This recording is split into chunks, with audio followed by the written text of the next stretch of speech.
గౌరవనీయులు సోదరులు పవన్ కళ్యాణ్ గారికి కూడా మాట్లాడవలసిగా కోరుతున్నానండి.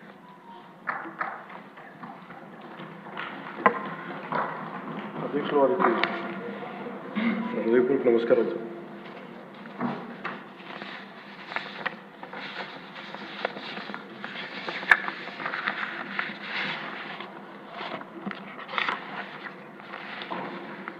గవర్నర్ గారి ప్రసంగానికి ధన్యవాదాలు చెప్తూ ప్రవేశపెట్టిన తీర్మానాన్ని జనసేన పార్టీ తరఫు నుంచి నేను కూడా బలపరుస్తున్నాను అధ్యక్ష. ఆద్యంతం గవర్నర్ గారు ప్రసంగ పాఠంలో తన కీలకమైన నాకు 3 అనిపించినాయి.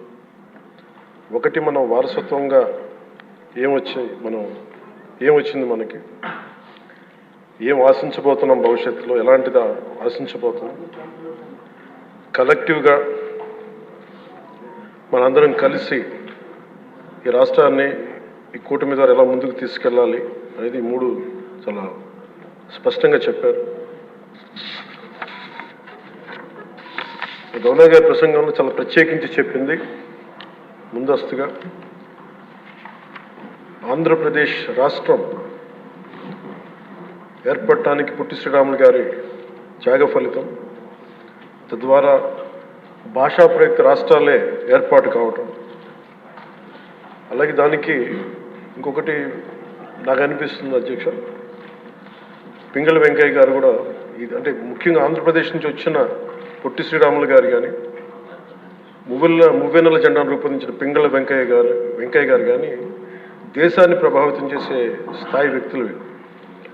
ఒకరి త్యాగం వల్ల భాషా ప్రయుక్త రాష్ట్రాలు ఏర్పడితే ఇంకొకరి రూపకల్పన వల్ల దేశానికి జెండా వచ్చింది. ఇలాంటి గొప్ప మహానుభావులు పుట్టిన నేల. దామోదరం సంజీవి గారు లాంటి మహానుభావులు సంస్కరణలు తీసుకోవాలి, అలాంటి వారు గొప్ప సంస్కరణలు తీసుకొచ్చిన నేల ఇది. పివి నరసింహారావు గారు, అలాగే శ్రీ ఎన్టీ రామారావు గారు, వీరందరి పరంపరలో ఎప్పుడు ఆంధ్రప్రదేశ్ ముందుకెళ్తూనే ఉంది. అలాగే ఈరోజు ముఖ్యమంత్రి వారి గౌరవ ముఖ్యమంత్రి శ్రీ చంద్రబాబు నాయుడు గారు లేరు, వారి గురించి కూడా చెప్పాల్సి ఈ సందర్భంలో. ఆంధ్రప్రదేశ్కి ఎవరన్నా రావాలి అనుకుంటే ముందస్తుగా చంద్రబాబు గారు పాలన స్టార్ట్ చేసినప్పుడు, ఆయన ముఖ్యమంత్రిగా ఉన్నప్పుడు ప్రతి ఒక్కరూ మేము వచ్చి ఆంధ్రప్రదేశ్కి వచ్చి పని చేయాలి, ప్రతి ఐఏఎస్ అధికారి, ప్రతి ఐపీఎస్ అధికారి తపన పడేవారని నాకు ఢిల్లీలో చాలామంది ఐఏఎస్ అధికారులు చెప్పారు. అలాంటి అద్భుతమైన పాలన, ఛాలెంజెస్ని అధిగమించి ఆంధ్రప్రదేశ్ని అభివృద్ధి దిశగా తీసుకెళ్లారు. ముఖ్యంగా ఆయన బాగా నచ్చే అంశం నాకు ఆయనలో ప్రత్యర్థులను కూడా గౌరవించే గొప్ప గుణం. మొన్న ఈ మధ్యన మాకు చెప్తూ కూడా రాజశేఖర రెడ్డి గారి గురించి చెప్తూ ఆయన గురించి కూడా, ఆయన ఎంత ప్రత్యర్థి అయినప్పటికీ కూడా ఆయన గురించి కూడా మంచి వాక్యాలు చెప్పి ఆయన చేసిన మంచి పనిని కూడా చెప్పే సహృదయం ఉంది నారా చంద్రబాబు గారికి. వాటి నుంచి తీసుకోవాలి, మేము నాలాంటి వాళ్ళు నేర్చుకోవాలి, అలాంటి యంగ్స్టర్ మాకు కొత్తగా వచ్చిన వాళ్ళు నేర్చుకోవాలి. అలాగే కర్నూలు 1953లో కర్నూలు రాజధానిగా వచ్చింది. ఎప్పుడు మనకి ఇన్ని సంవత్సరాలుగా, ఇన్ని దశాబ్దాలుగా ఇంకా కొట్టుకుంటూనే ఉన్నాం. అన్ని రాష్ట్రాలు ఏర్పడ్డాయి, భాషా ప్రయుక్త రాష్ట్రాలు ఏర్పడ్డాయి. దేశం అంతా ఎవరికి రాజధాని వచ్చింది, ముందుకెళ్ళిపోయారు, అభివృద్ధి చెందారు. కానీ మన ఆంధ్రప్రదేశ్కి వచ్చేటప్పటికి కర్నూలు రాజధానిగా ఏర్పడింది. కాదని చెప్పి మళ్ళీ తెలంగాణలో కలిపారు. కొన్ని దశాబ్దాల తర్వాత మళ్ళీ విభజన జరిగింది, మళ్ళీ రాజధాని కోసం ఎత్తుక్కుంటూనే వచ్చాం. కింద మీద పడి 14 నుంచి 19 చాలా కష్టంతో ఒక రాజధానిని అత్యంత ఖర్చుతోటి నిర్మించే దశలో ఉండగా పరిస్థితుల్లో అనుకూలించగా గత ప్రభుత్వం వచ్చింది. వాళ్ళు 3 రాజధానులు తీసుకొచ్చారు. ఎప్పుడు కూడా ఇన్ని సంవత్సరాలు, ఇన్ని దశాబ్దాలుగా మనకు స్థిరమైన రాజధాని అనేది ఒకటి లేదు.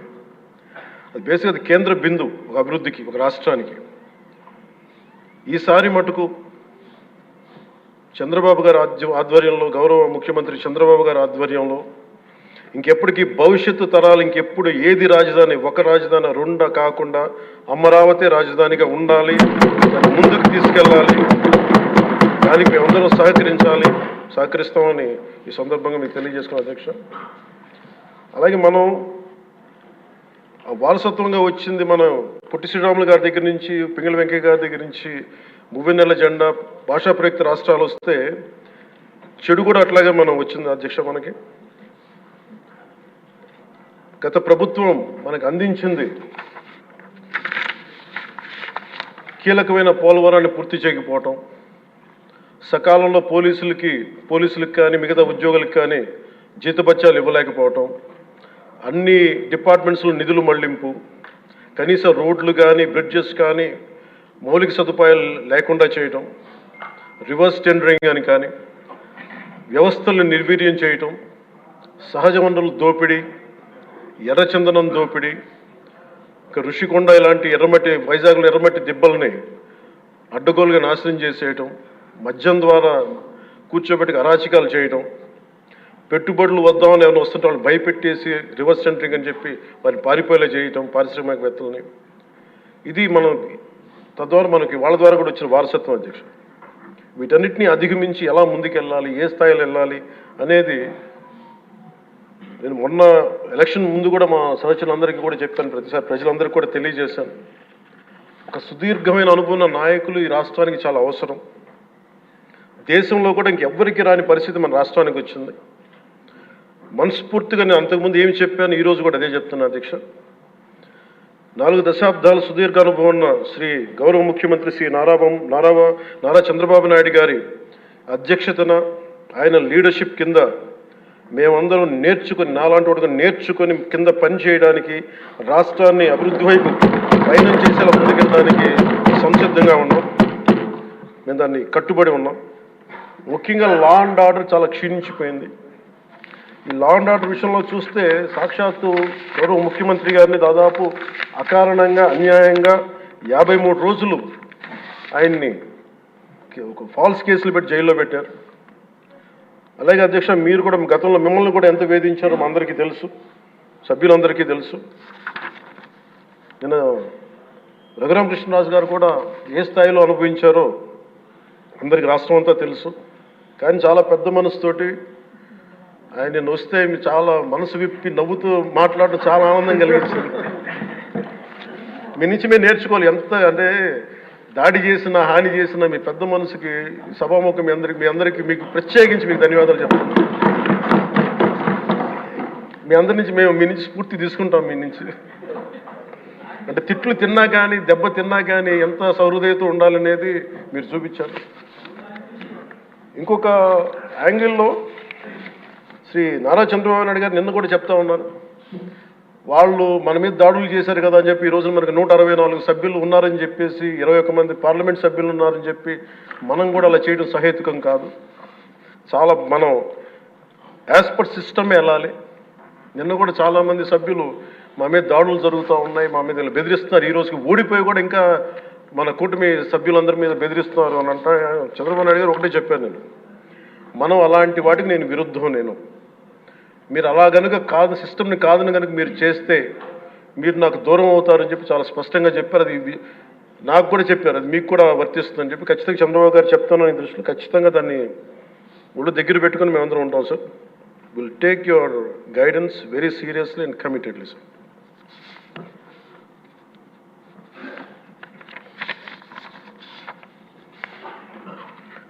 అలాగే కేంద్ర నాయకత్వం నిన్న ఈరోజు ఇందాక న్యూస్లో చూసిన అధ్యక్ష, 15,000 కోట్ల రూపాయలు మన ఏ అమరావతి లేకుండా ఈరోజు వరకు ఇబ్బంది పడతాం. అలాంటి అమరావతికి కేంద్ర మంత్రి మన నాయకులు గౌరవ ప్రధానమంత్రి శ్రీ నరేంద్ర మోదీ గారు బడ్జెట్లో ఈ రోజున 15,000 కోట్ల రూపాయలు అమరావతి కోసం రిలీజ్ చేసినందుకు సహృదయంతో మనస్ఫూర్తిగా కూటమి తరపున మా అందరి తరపున కూడా వారికి ధన్యవాదాలు తెలియజేస్తాం అధ్యక్ష.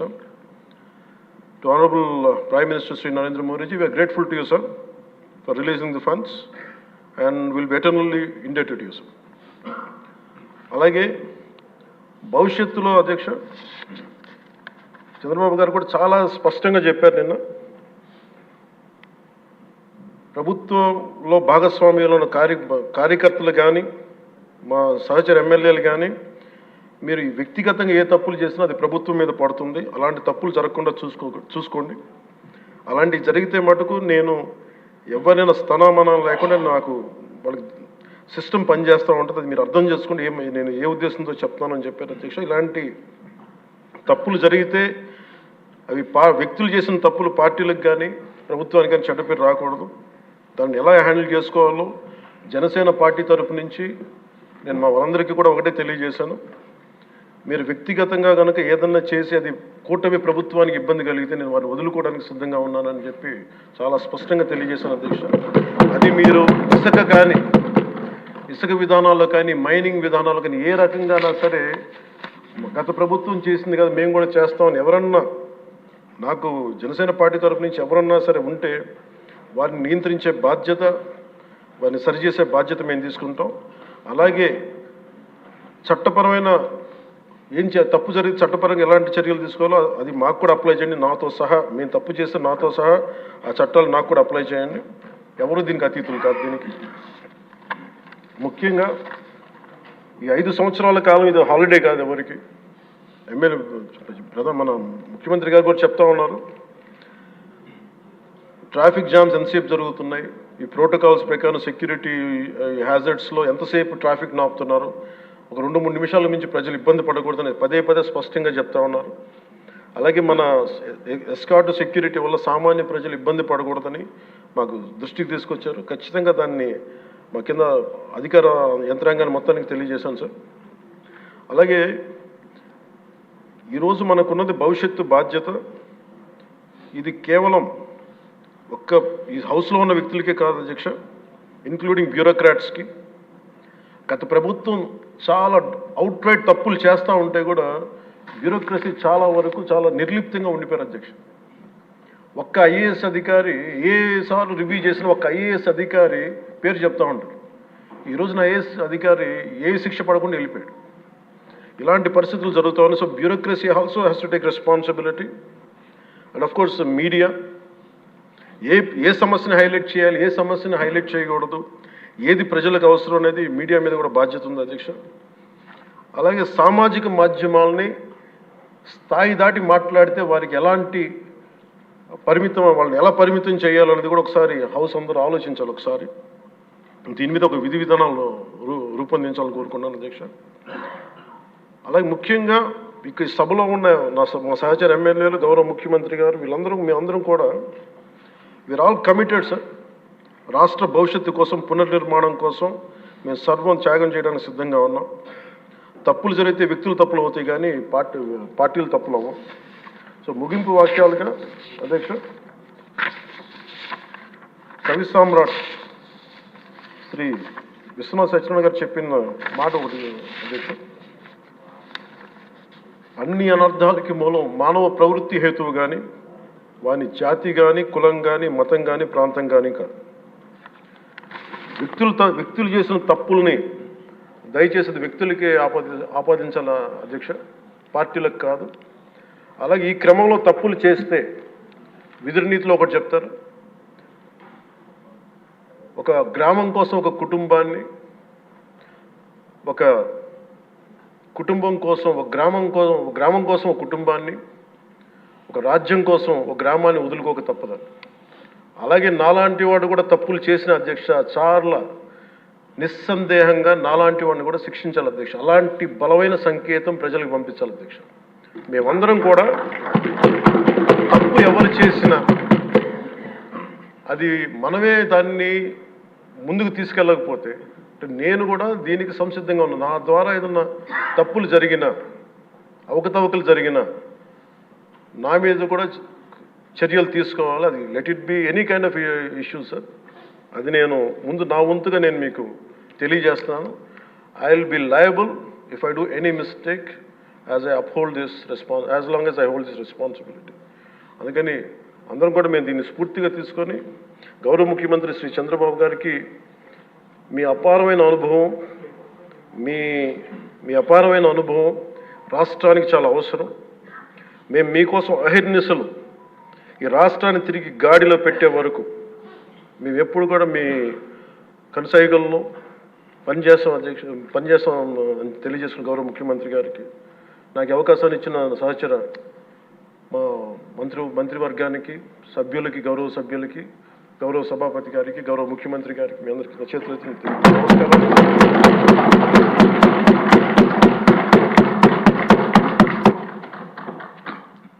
ఇప్పుడు ధన్యవాద తీర్మానంపై జరిగిన చర్చకి మన గౌరవ ముఖ్యమంత్రి గారు సమాధానం ఇస్తారు.